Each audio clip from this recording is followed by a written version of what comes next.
ಜೂಜಿನ ಸಾಹಸ ಸಾಕಾಗಿ ಬಿಡ್ತಪ್ಪ. ಒಂದು ನಿಮಿಷದಲ್ಲಿ 10 ವಾರ ಸೋತು ಬಿಡೋದ. ಈ ಜೂಜಿನವರಿಂದ ಹೇಗೋ ತಪ್ಪಿಸಿಕೊಂಡು ಬಂದೇನೋ ಆಯಿತು. ಆದರೆ ಅವರು ಸಾಮಾನ್ಯದವರಲ್ಲ, ನನ್ನನ್ನು ಖಂಡಿತ ಹುಡುಕುವರು. ನಾನು ಹೇಗೆ ತಪ್ಪಿಸಿಕೊಳ್ಳಲಿ? ಈ ಪಾಳು ಬಿದ್ದ ದೇವಸ್ಥಾನದಲ್ಲಿ ಹೋಗಿ ಶಿಲೆಯಾಗಿ ಬಿಟ್ಟಿರ್ತೇನೆ.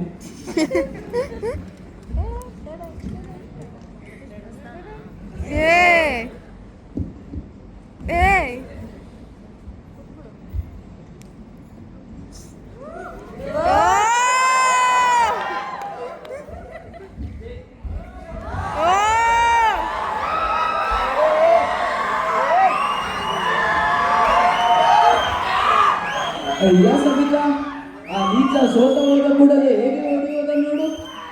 ಏನಾದರೂ ಆಗಲಿ ಅವನನ್ನು ಹಿಡಲೇಬೇಕು. ಎಲ್ಲಿ ಹೋಗಿದ್ದ? ಇಲ್ಲೇ ಹೋಗಿದ್ದಾನೆ. ಹುಡುಕಿದ್ರೆ ಆಯ್ತಾ? ಹೆಜ್ಜೆ ಕೊಟ್ಟಿದೆ. 1 2 3 4 ಒಂದು ಆಟ ಆಡೋಣ ಬಾ.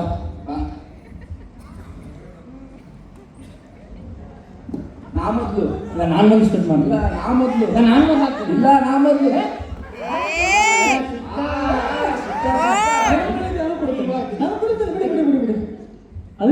ನಮಸ್ತೆ ನಮಸ್ತೆ.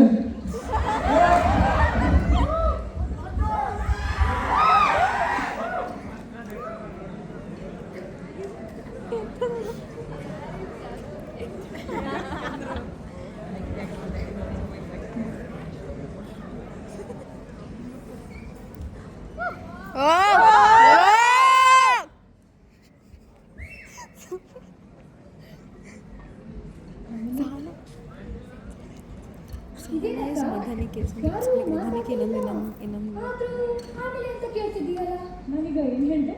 ಯಾರು ಏನೋ ಕೇಳಿದ ಹಾಗೆ ಆಮೇಲೆ ಅಂತ ಕೇಳಿದೆ. ಹೌದಾ? ಹೌದು ಅಕ್ಕ, ಸ್ನೇಹದಲ್ಲಿ ಕೇಳ್ತೀನಿ, ಮನಸ್ಸು ಬಿಚ್ಚಿ ಹೇಳು. ಯಾಕೋ ಈಗ ಒಂಥರ ಆಡ್ತಿದೀಯಲ್ಲ? ಒಂಥರ ಅಂದರೆ ಏನೋ ಚಿಂತೆ ಮಾಡ್ತೀರ ಹಾಗಿದೆಯಾ? ಬೇರೆಯವರ ಮನಸ್ಸಿನ ಮಾತು ತಿಳಿದುಕೊಳ್ಳುವುದರಲ್ಲಿ ಬಹಳ ಜಾಣೆ ಕಣೆ ನೀನು. ಅಮ್ಮನವರ ಮನಸ್ಸು ಯಾರ ಮೇಲೆ? ಬ್ರಾಹ್ಮಣನ ಮೇಲೋ ರಾಜನ ಮೇಲೋ?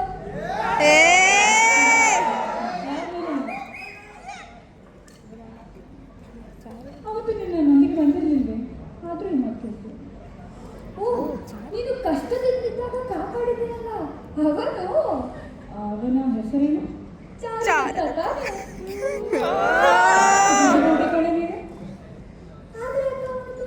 ಬಡವನಲ್ಲವೇ? ಅದಕ್ಕೆ ನನಗೆ ಅವನಂದರೆ ಅಷ್ಟು ಪ್ರೀತಿ. ವೇಶ್ಯರಿಗೆ ಬಡವರ ಮೇಲೆ ಮನಸ್ಸಿಟ್ಟರೆ ಅಪವಾದವಿಲ್ಲ. ಇದೇನಕ್ಕ, ಹೂವಿನ ಮರಕ್ಕೆ ಮಧುಕರಿ ಹೋದುಂಟೆ? ಅದಕ್ಕೆ ತಾನೇ ಅದನ್ನು ಮಧುಕರಿ ಅನ್ನುವರು. ನಿನಗೆ ಅವನಿಗೆ ಅಷ್ಟು ಪ್ರೀತಿ ಇದ್ದರೆ ನೀನು ಅವನನ್ನು ಭೇಟಿಯಾಗಲಿಕ್ಕೆ ಏಕೆ ಹೋಗಲ್ಲ? ಏಕೆಂದರೆ ಅವನಿಗೆ ತುಂಬ ಕಷ್ಟ, ಆದ್ದರಿಂದ ನನ್ನನ್ನು ಭೇಟಿ ಆಗುವುದಿಲ್ಲ. ಅದಕ್ಕೆ ತಾನೇ ನಿನ್ನ ಒಡವೆಯನ್ನು ಅವನ ಹತ್ರ ಕೊಟ್ಟಿದ್ದು. ಅಷ್ಟು ಸೂಕ್ಷ್ಮ ಕಣೆ ನೀನು. ಜೂಜಿನಲ್ಲಿ ಹಣ ಸೋತು ತಪ್ಪಿಸಿಕೊಂಡಿದ್ದಾನೆ. ಹಿಡೀರಿ ಅವನನ್ನು. ಅಮ್ಮ, ನಾನು ಪಾಟಲಿಪುತ್ರದವನು. ಅಲ್ಲಿ ಒಬ್ಬ ಮಹಾನುಭಾವನ ಮನೆಯಲ್ಲಿ ಕೆಲಸಕ್ಕಿದ್ದೆ. ಅವನಿಂತ ಮಹಾನುಭಾವ ಅಂದರೆ ತನ್ನಲ್ಲಿದ್ದ ಸಂಪತ್ತನ್ನೆಲ್ಲ ಬೇರೆಯವರಿಗೆ ದಾನ ಮಾಡುವಂಥ ಉದಾರಿ. ಆದರೆ ಅದನ್ನು ಯಾರಿಗೂ ಹೇಳದವ. ನಮ್ಮ ಊರಿನ ಉದಾರಿ ಯಾರು? ಚಂದ್ರನಿಗೆ, ಭೂಮಿಗೆ ಚಂದ್ರನ ಹಿಡಿದಿರುವಾಗಿರುವ ಅವನ ಹೆಸರು ಯಾರಿಗೆ ತಿಳಿದಿಲ್ಲ? ಅವನ ಹೆಸರು ಚಾರುದತ್ತ. ಇಡೀ ಉಜ್ಜಯಿನಿಗೆ ಗೊತ್ತು. ಆರ್ಯ, ಇದನ್ನು ನಿಮ್ಮ ಮನೆ ಅಂತ ತಿಳಿದುಕೊಳ್ಳಿ. ಮೊದಲಿಗೆ ಆರ್ಯಗೆ ಕೂಡಲೇ ಪೀಠೆ ಹಾಕು. ಭೀಷಣಿಗೆಯಿಂದ ಗಾಳಿ ಹಾಕು. ಇಷ್ಟೊಂದು ಬೆಲೆಯೇ? ಅಯೋಗ್ಯ, ಮೋಸ ಮಾಡಿ ಓಡಿ ಹೋದ. ಹಿಡೀರಿ. ಜೂಜಿನಲ್ಲಿ ಗೆದ್ದವನನ್ನು ಹಿಂಬಾಲಿಸಿಕೊಂಡು ಬರುತ್ತಿದ್ದಾರೆ. ಕಾಪಾಡಿ. ಮದನಿಗೆ, ಅಕ್ಕ, ಈ ಖಡ್ಗವನ್ನು ಹೊರಗೆ ಬಂದ ಜೂಜುಗಾರರಿಗೆ ಕೊಡು. ಈಗ ಕೊಟ್ಟ ಅಂತ ಹೇಳು. ಸರಿ, ಬನ್ನಿ. ಈ ಜನ್ಮಕ್ಕೆ ಈ ಚಟದ ಸಹವಾಸ ಸಾಕು. ಈ ಜನ್ಮಕ್ಕೆ ಈಗಾದ ಅವಮಾನವೇ ಸಾಕು. ನಾನು ಈ ಜನ್ಮಕ್ಕೆ ಇಳುವರಿಯನ್ನು ಬಿಟ್ಟು ಬೌದ್ಧ ಸನ್ಯಾಸಿಯಾಗಿ ಬಿಡುತ್ತೇನೆ.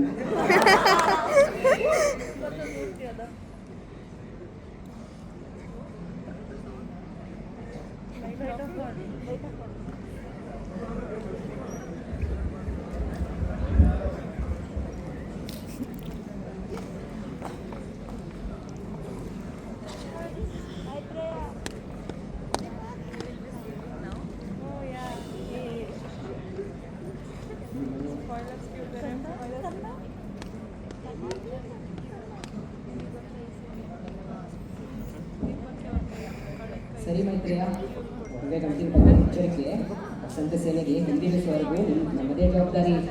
ಸರಿ ಕಣಪ್ಪ, ಎಲ್ಲ ನನ್ನ ಹಣೆ ಬರ, ಏನ್ ಮಾಡೋದು.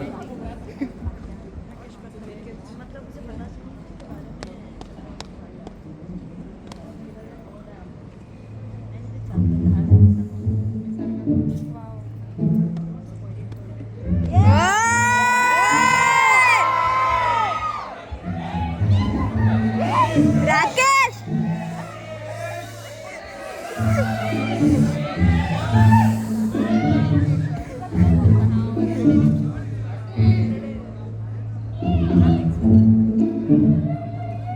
ದೊಡ್ಡ ಮನೆ ಆಯ್ತಾ ಇದೆ.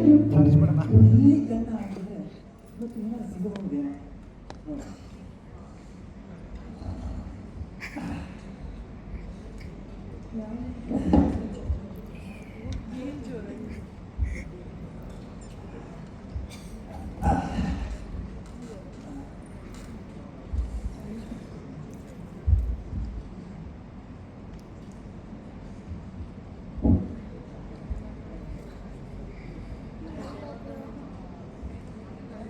ಛೇ, ದೊಡ್ಡ ಮನೆ ಅಂತ ಕಣ್ಣ ಹಾಕಿದ್ರೆ ಬರೀ ಪುಸ್ತಕ, ಮತ್ತಳೆ, ವೀಣೆ ಬರೀ ಇಂಥವೇ ಸಿಗ್ತಾ ಇದ್ದಾರಪ್ಪ. ಆದ್ರೂ ಏನಾದ್ರು ಸಿಗ್ಬೋದು. ಅಯ್ಯ ಮಿತ್ರ ಚಾರುದತ್ತ, ನನ್ನ ಕನ್ಸಲ್ಲಿ ಕಳ್ಳ ಬಂದಂಗಿದೆ, ಮನೆಗೆ ಕನ್ನ ಬಿದ್ದಂಗಿದೆ. ಈ ಒಡವೆ ಗಂಟನ್ನು ನೀನೇ ಇಟ್ಕೋ, ತಗೋ. ದೊಡ್ಡ ನದಿ ಮರ ಕಾಣಿಸ್ತಾ ಇದ್ದಾನಲ್ಲ, ನೀನು ಮಲಗಿದ್ದಾನೋ ಇಲ್ಲ ಎಚ್ಚರವಾಗಿದ್ದಾನೋ? ಇಲ್ಲ, ನಿದ್ರೆಯಲ್ಲೇ ಇದ್ದಾನೆ. ಇವನ ಕೈಯಲ್ಲಿ ಯಾರ ಹರಪಟ್ಟೆ ಚೀಲ, ಚಿನ್ನದ ಚೀಲ ಇದ್ದಾಗಿದೆ. ಅದೃಷ್ಟ ಅಂದ್ರೆ ಇದಪ್ಪ. ಎಷ್ಟ್ ಸರಿ ಹೇಳ್ಬೇಕಯ್ಯ, ತಗೊಳಯ್ಯ. ತಗೋ. ಮಿತ್ರ, ಯಾಕೆ ನಿನ್ನ ಕೈಗಳು ಇಷ್ಟು ತಣ್ಣಗಿದೆ? ಬಾಗಿಲು ತೆಗೆಯುವಾಗ ಕೈ ಒದ್ದೆ ಆಗಿ ಸ್ವಲ್ಪ ಒದ್ದೆ ಆಗಿದೆ. ತಗೊಂಡೇನಯ್ಯ. ಬ್ರಾಹ್ಮಣನ ಮಾತು ಮೀರಬಾರ್ದು ಅಂತ ತಗೊಂಡೆ. ನಾನು ಇನ್ನ ನೆಮ್ಮದಿಯಾಗಿ ನಿದ್ದೆ ಮಾಡ್ಬೋದು. ನಿದ್ದೆ ಮಾಡಯ್ಯ ಬ್ರಾಹ್ಮಣ ವರಣ್ಯ.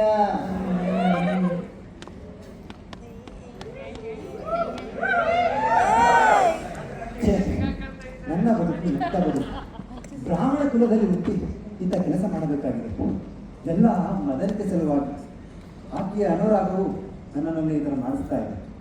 ಆಕೆ ಒಳತಿಗೆ ಒಳಗೆಗಳನ್ನು ಕೊಟ್ಟು ಆಕೆಯನ್ನು ಬಿಡಿಸಿಕೊಂಡು ಬರಬೇಕು ಅನ್ನೋ ಆಸೆ.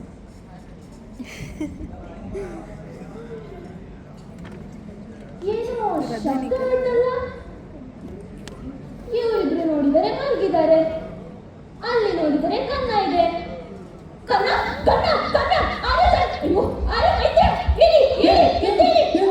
ಏನಾಯ್ತು? ಕನ್ನ ಕನ್ನ ಹಾಕಿ ಹೋಗಿದ್ದಾನೆ. ಏನು ಕನ್ನ ಕೈಯಾಗಿ ಹೋದಾನೆ? ಅಯ್ಯೋ, ಇದು ಮಾತಾಡೋ ಸಮಯ ಇಲ್ಲ.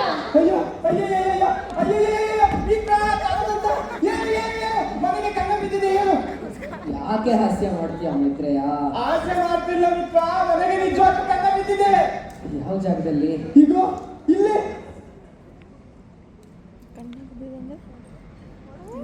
ಆಹಾ, ಎಷ್ಟು ಸೊಗಸಾಗಿ ಕನ್ನ ಕೊರೆದಿದ್ದಾನೆ.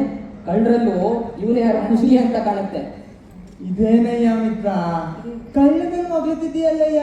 ಮೈತ್ರೇಯ, ಒಡವೆ ಜೋಪಾನವಾಗಿದೆ ತಾನೆ? ಒಡವೆ ಒಡವೆ ಮಲಗಿದ್ದಾಗ ನಿನ್ ಕೈನೇ ಕೊಟ್ಟಲ್ಲ ಮಿತ್ರ. ಏನಾಯ್ತು ಏನಾಯ್ತು ಏನೇ ಶಬ್ದ? ಅಮ್ಮ, ಕಳ್ಳತನವಾಗಿದೆ. ಮೈತ್ರಿನಿಗೋವರೆಗೂ ಏನು ದಾಸಿ ಆಗಿಲ್ಲ ಕಣ್ಣಿನ ತನಿಖೆ? ಇಲ್ಲ ಇಲ್ಲ, ಅಂಥದ್ದೇನೂ ಆಗಿಲ್ಲ. ಆದರೆ ವಸಂತ ಸೇನೆ ನೀಡಿರುವ ಒಡವೆಗಳು ಹೋಗಿದೆ. ಅಯ್ಯೋ, ಸಮಾಧಾನ ಮಾಡಿಕೊಳ್ಳಿ ಅಮ್ಮ.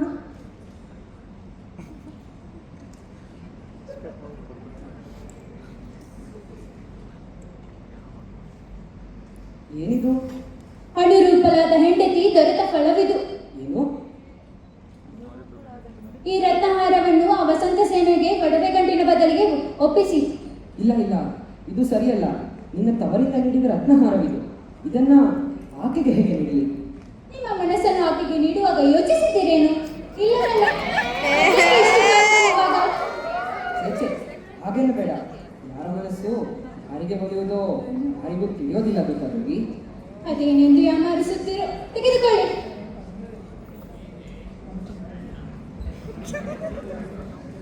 ಮೈತ್ರೇಯ, ಮಿತ್ರ, ಇದನ್ನು ವಸಂತ ಸೇನೆಗೆ ಹಿಂದಿರುಗಿಸ್ಬಿಡಿ. ಸರಿ ಆಯ್ತು.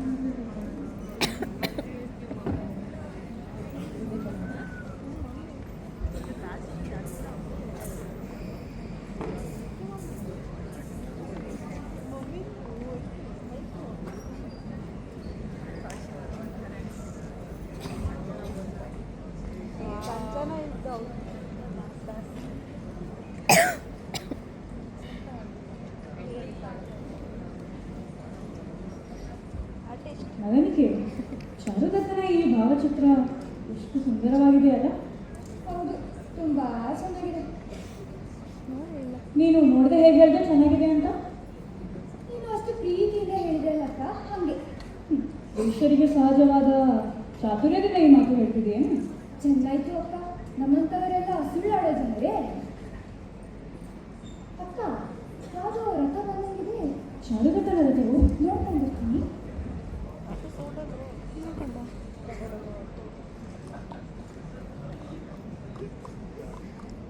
ಅಕ್ಕ, ಅದು ರಾಜನ ಮೇಲಿನ ಸಕಾರ ಕಳಿಸಿದ್ದಾನೆ 10,000 ವರಹದ ಜೊತೆಗೆ. ಕೆಲವು ಇಲ್ಲಿಂದ ಮತ್ತೆ ಇದ್ದ ಮಾತಾಡಬೇಡ. ಆದರೆ ಅದು ರಥ ನಿಮ್ಮ ತಾಯಿಯವರಿಗೆ ಏನಾದರೂ ತಿಳಿಸಿದೆ. ನಾನು ಕೋಪಿಸಿಕೊಂಡಿದ್ದು ನಿನ್ನ ಮೇಲಲ್ಲ ಮಗನಿಗೆ, ನನ್ನ ತಾಯಿ ಹೇಳಿದ ಮಾತುಗಳು. ಈಗ ಅವರಿಗೆ ಏನು ತಿಳಿಸಿದೆ ಅಕ್ಕ? ನಾನು ಬದುಕಬೇಕು ಎಂದೇ ಇದ್ದರೆ ಮತ್ತೊಂದು ಸರ್ತಿ ಈ ರೀತಿ ಮಾಡದ ಹಾಗೆ ಹೇಳಕ್ಕೆ ಹೇಳು. ಸರಿ ಅಕ್ಕ, ನಾನು ಹೇಳಿ ಬರ್ತೇನೆ. ಇಗೋ ಇದೇ ವಸಂತ ಸೇನೆಯ ಮನೆ. ನನ್ನ ಮಗನಿಗೆ ಇಲ್ಲೇ ಇರಬೇಕು. ನನ್ನ ಮಂದಾರವನ್ನು ಹೇಗೆ ಕಾಣುವುದು? ಇಗೋ ಇಲ್ಲೇ ಬರ್ತಾ ಇದ್ದಾಳೆ.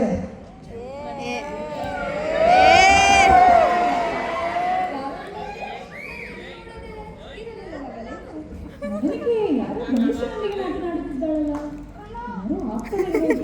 ಇಲ್ಲೇ ನಿಂತು ಕೇಳಿಸಿಕೊಳ್ಳುತ್ತೇನೆ. ಅದನ್ನು ಹೇಳಿ ಅಕ್ಕ, ಯಾಕೆ ಇಷ್ಟು ಭಯ ನಿಮಗೆ? ಅದಕ್ಕೆ ಒಂದು ಗುಟ್ಟು ಮಾತು ಹೇಳಬೇಕಾಗಿದೆ. ಇಲ್ಲಿ ಯಾರು ಇಲ್ಲ ತಾನೆ? ಇನ್ನೂ ಗುಟ್ಟು ಮಾತಂತೆ, ನನಗೇಕೆ? ಹೋಗಿ ಬಿಟ್ಟೇನೆ. ಅದಕ್ಕೆ ಕೊಡಬೇಕಾದ ಹಣ ಕೊಟ್ಟರೆ ವಸಂತ ಸೇನೆ ನಿನ್ನನ್ನು ಬಿಡೋಳು ತಾನೆ? ಏನೋ ನನ್ನ ಹೆಸರು ಹೇಳಲಾಗಿತ್ತು, ಇಲ್ಲೇ ನಿಂತು ಕೇಳಿಸ್ಕೊಳ್ತೇನೆ. ನನ್ನನ್ನು ಬಿಡಿಸುವಷ್ಟು ಹಣ ನಿನ್ನಲ್ಲಿ ಹೇಗೆ ಬಂತು? ಅದಕ್ಕೆ ನೀನೆಂದರೆ ನನಗೆ ಪ್ರಾಣ. ಬಿಡಿಸಿಕೊಳ್ಳುವಷ್ಟು ಹಣ ಮಾತ್ರ ನನ್ನ ಹತ್ರ ಗತಿ ಇಲ್ಲ. ಹೀಗಾಗಿ ನಿನ್ನೆ ರಾತ್ರಿ ತುಂಬ ಯೋಚನೆ ಮಾಡಿ ಒಂದು ಸಾಹಸಕ್ಕೆ ಕೈ ಹಾಕಿದೆ. ನೀನು ತುಂಬ ಯಶೋವಂತನಾಗಿದ್ದೆ. ನನಗೋಸ್ಕರ ಇಂಥ ಸಾಹಸ ಮಾಡೋದು ಒಂದಿಷ್ಟು ಸರಿಯಲ್ಲ ಶರೀರಕ್ಕ. ಇದೇ ಹೀಗೆ ಮಾತಾಡಿಲ್ಲ. ಅದಕ್ಕೆ ಕಳ್ಳತನದಲ್ಲೂ ಔಚಿತ್ಯಕ್ಕೆ ಹೊರಗಾಗಿ ಏನೂ ನಡೆದಿಲ್ಲ. ಈಗ ಈ ಬಡವರಿಗೆ ನಿಮ್ಮ ವಸಂತ ಸೇನೆ ಮೈಗೆ ಚೆನ್ನಾಗಿ ಒಪ್ಪುತ್ತದೆ, ಆಕೆ ಮೈಗೆ ಚೆನ್ನಾಗಿ ಒಪ್ಪುತ್ತದೆ, ವಿಶ್ವಾಸವನ್ನು ಬೆಳೆಸಿ ಎಂದು ಹೇಳಿ. ಈ ಒಡವೆ ನೋಡಿರೋ ಥರ ಇದೆ. ಈ ಒಡವೆ ನೀನು ಚಾರುದತ್ತನ ಮನೆಯಿಂದ ಕದ್ದೆಯಾ? ಹೌದು. ಅಯ್ಯೋ, ಎಂತ ಕೆಲಸ ಮಾಡಿದೆ! ಈ ಒಡವೆ ನನ್ನ ಒಡತಿರ್ತು.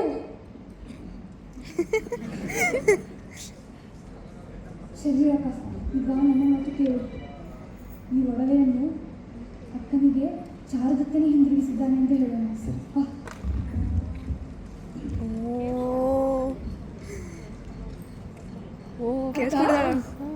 ಚಾರುದತ್ತನ ಮನೆಯಿಂದ ಬ್ರಾಹ್ಮಣ ಬಂದಿದ್ದಾನೆ. ನಮಸ್ಕಾರ ಅಮ್ಮ.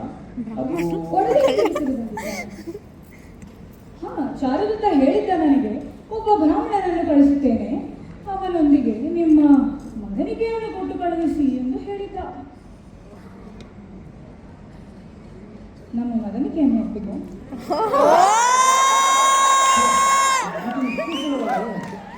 ಕೇಳಿ ಕೇಳಿ, ಈ ದೇಶಕ್ಕೆ ಆರ್ಯಕ ಎನ್ನುವ ಒಬ್ಬ ಗೊಲ್ಲರ ಹುಡುಗ ದೊರೆಯಾಗುತ್ತಾನಂತ ಒಬ್ಬ ಸಿದ್ಧ ಭವಿಷ್ಯ ಹೇಳಿದನಷ್ಟೇ. ಆ ಗೊಲ್ಲ ದೇಶದ ಶತ್ರು ಎಂದು ತೀರ್ಮಾನಿಸಿ ದೊರೆಯಾದ ಪಾಲಕ ಮಹಾರಾಜರು ಅವನನ್ನು ಹಳ್ಳಿಂದ ಹಿಡಿಸಿ ಸೆರೆಗೆ ಹಾಕಿದ್ದಾರೆ. ನೀವೆಲ್ಲ ನಿಮ್ಮ ನಿಮ್ಮ ಕಾರ್ಯದಲ್ಲಿ ಜಾಗೃತರಾಗಬೇಕು. ಕೇಳಿ ಕೇಳಿ. ಅಯ್ಯಯ್ಯೋ, ಪ್ರಮಾದವಾಯಿತೆ. ನನ್ನ ಸ್ನೇಹಿತ ಆರ್ಯಕ ಸೆರೆಯಲ್ಲಿದ್ದಾನಂತೆ. ಅವನ ಸಹಾಯಕ್ಕೆ ಹೋಗಲೆಂದರೆ ಈಗಷ್ಟೇ ಸಂಸಾರವನ್ನು ಕಟ್ಟಿಕೊಂಡೆನಲ್ಲ. ಅದಕ್ಕೆ ನನ್ನ ಸ್ನೇಹಿತ ಕಷ್ಟದಲ್ಲಿದ್ದಾನೆ. ಅವನ ಸಹಾಯಕ್ಕೆ ಹೋಗಲೇಬೇಕಾಗಿದೆ. ನೀನು ನಿಶ್ಚಿಂತೆಯಿಂದ ಹೋಗು ಶರೀರಕ್ಕ. ಸರಿ ನಾನು ಅಕ್ಕನೊಡನೆ ಇರುತ್ತೇನೆ. ಹೌದು, ಇನ್ನು ಕೆಲವು ದಿನ ನನ್ನೊಂದಿಗೆ ಇರಲಿ. ಸರಿ.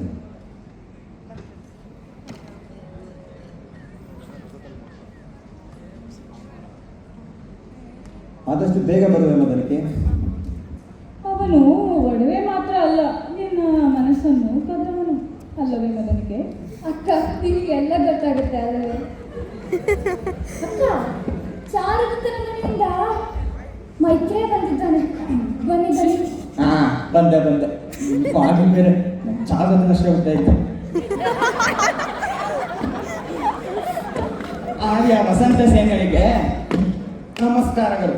ಏನು ಮೈತ್ರೇಯ, ಇಷ್ಟು ದೂರ ಬಂದು ಬಿಟ್ಟೆ? ನೀನು ಕೊಟ್ಟ ಒಡವೆಯನ್ನು ನನ್ನದೇ ಅಂತ ಭಾವಿಸಿ ಜೂಜಿನಲ್ಲಿ ಸೋತು ಬಿಟ್ಟೆ. ಆ ಜೂಜುಗಾರ ಎಲ್ಲಿ ಹೋದ ಅಂತ ತಿಳಿದಿಲ್ಲ ಅಂತ ಹೇಳುವಂತ ಶಾರದತ್ತ ಕಳಿಸಿದ್ದಾನೆ. ಓ, ಚಾರುದತ್ತ ಕಳಿಸಿದ್ದಾನು. ಅಕ್ಕ ಅದೃಷ್ಟಕ್ಕೆ ಮಿತಿಯೇ ಇಲ್ಲ. ಚಾರುದತ್ತ ಜೂಜುಗಾರನಂತೆ. ಕಳ್ಳತನವಾದರೂ ತಾನೇ ಕಳ್ದ ಅಂತ ಹೇಳ್ತಾನಲ್ಲ ಚಾರುದತ್ತ, ಅದಕ್ಕೆ ನನಗೆ ಅಷ್ಟು ಪ್ರೀತಿ. ಆಮೇಲೆ ಆ ಅಮೂಲ್ಯವಾದ ಒಡವೆಯ ಬದಲಿಗೆ ಈ ರತ್ನಹಾರವನ್ನು ತೆಗೆದುಕೊಳ್ಳಬೇಕೆಂದು ಶಾರದತ್ತ ಹೇಳಿದ್ದಾನೆ. ಹೀಗೆ ಹೇಳಿಬಿಡಲೆ, ಈಗ ಬೇಡ. ಏನು ಒಡವೆ ಬೇಡವೇ? ತೆಗೆದುಕೊಳ್ಳೋದಿಲ್ಲವೇ? ಹೇಗೆ ತೆಗೆದುಕೊಳ್ಳುವುದಿಲ್ಲ ಮೈತ್ರೇಯ? ಸಂಜೆ ಬಂದು ಭೇಟಿಯಾಗುತ್ತೇನೆ ಎಂದು ನಿಮ್ಮ ಜೂಜುಗಾರರಿಗೆ ಹೇಳು. ಕೊಟ್ಟ ಒಡವೆಯು ಸಾಲದು ಅಂತ ಕಾಣ್ತದೆ, ಮತ್ತೆ ಬರ್ತಾರಂತೆ. ಈ ವೇಶ್ಯರ ಸವಾಸ ಬಿಟ್ಟು ಬಿಡುವಂತ ಚಾಲಕನಿಗೆ ಹೇಳ್ಬಿಡ್ಬೇಕು.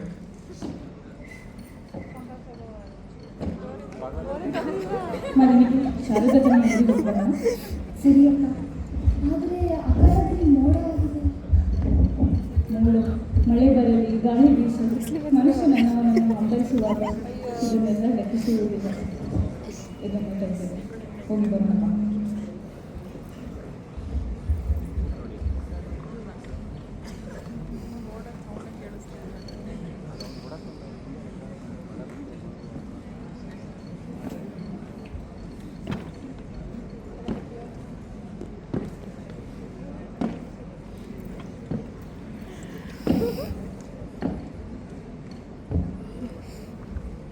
ಓಹೋ, ವಸಂತ ಸೇನೆ ಪುನಃ ಬಂದು ಬಿಟ್ಟೆ.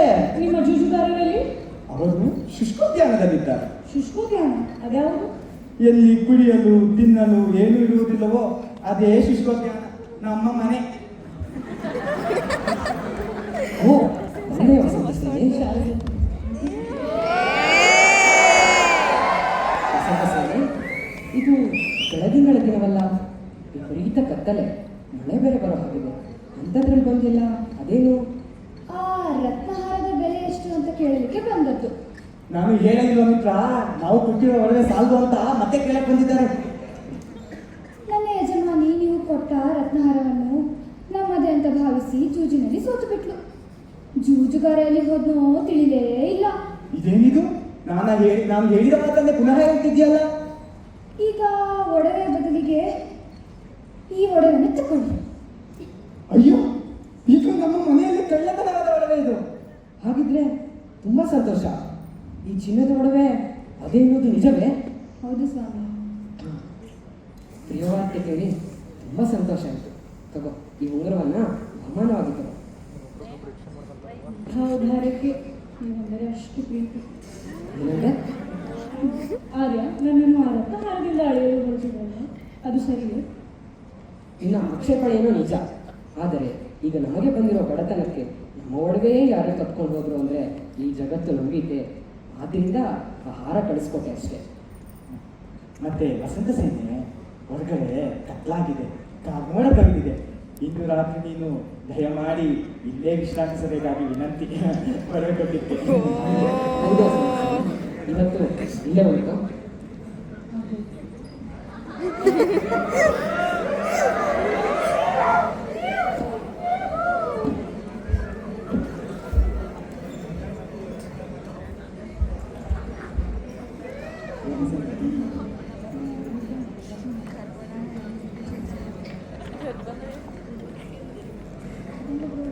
Thank you.